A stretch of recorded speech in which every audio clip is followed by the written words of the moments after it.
What are story settings?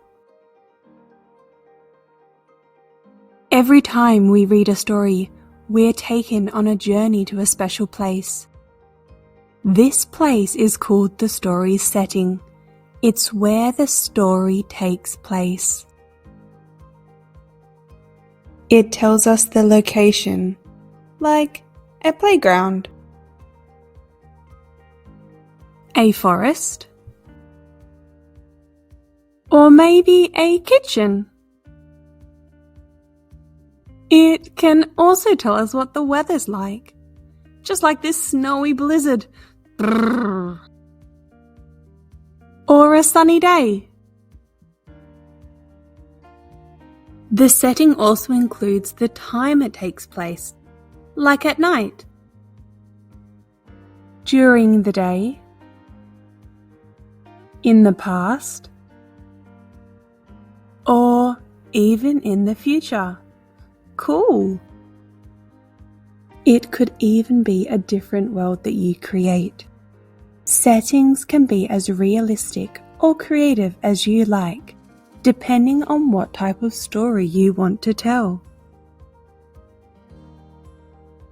Settings should make sense and go with your characters and the story that you are telling.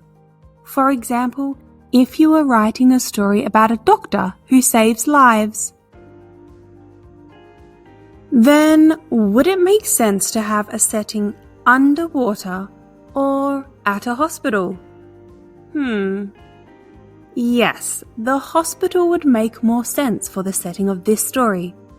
Of course you can get creative, like having a space doctor living on the moon. But it just needs to make sense with the story you are telling. Let's have a look at these settings and see if you can guess which character would have the most fun in each setting. Don't forget to explain your match.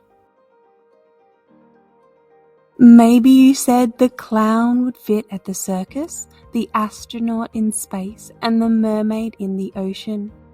Maybe you had a different idea, as long as it made sense and you were able to explain it. Why are settings so important?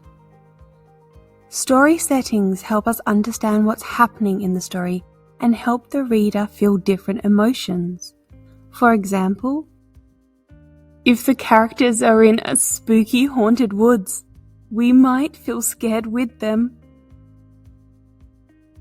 But if they're on a peaceful farm, we'll probably feel very calm ourselves.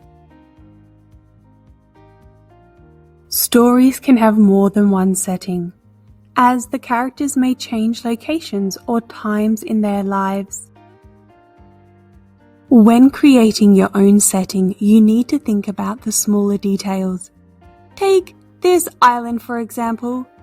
You could leave it here, or you could think about other details to make your story more interesting. Like, maybe it's taken place during sunset. Oh, and the island is full of palm trees. There's a ship that has crashed into the island, and maybe a tent where the characters live from the shipwreck. Doesn't this setting add a lot of interesting details to the story?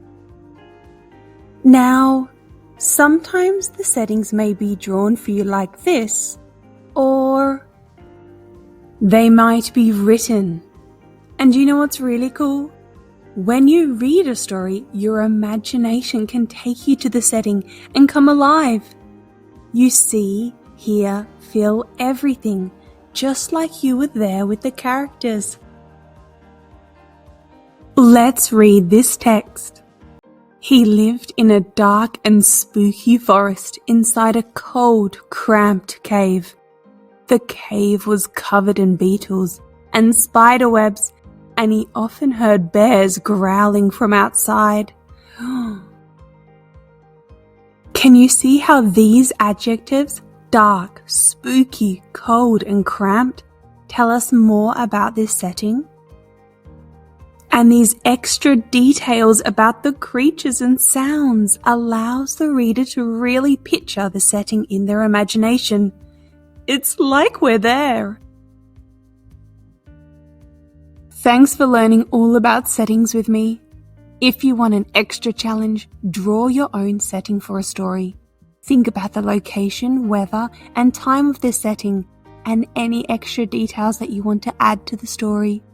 Until next time, keep reading, keep imagining, and keep having fun learning. Thanks for watching. If you like this video, please like and subscribe, and don't forget to check out the other videos on Buzz with Bee.